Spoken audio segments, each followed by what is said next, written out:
January, First News showed you a Rogers councilman plowing the roads himself. After Monday night's winter storm, we wanted to check back in and see if the community got any help.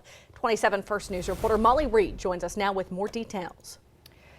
When the village's only street employee quit last fall, Councilman Tom Chambers struggled to find anyone who could plow the streets for the upcoming winter. Then when snow started falling, they still didn't have anybody. That's when he had to climb into the snowplow himself.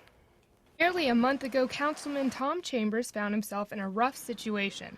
The village of Rogers didn't have anyone to plow their streets since their only street employee quit in August.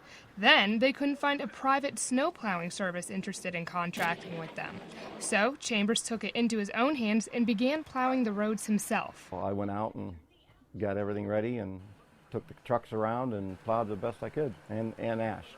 After our story ran in January on the problem, Chambers said he was offered help the next day. I started getting phone calls right away.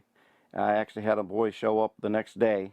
The village council members say the timing was perfect, especially before this week's winter storm. We knew we were going to hire somebody. So I talked to a couple of them. They said, hey, absolutely, because we're going to need it because it's going to snow real quick. And I put him on, and he's been doing it ever since. The state handles clearing Route 7 while the county helps clearing Route 154.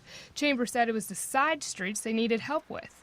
Since they use ash instead of salt to prevent potholes in their roads, they needed someone who could do both. We bought a new truck since then, and now this guy here can do it. He can put the ash down right from the dump truck. He doesn't have to get out. The new employee wasn't around to talk, but Councilman Chambers says he seems very pleased with his new job. Live in the studio, Molly Reed, WKBN 27 First News.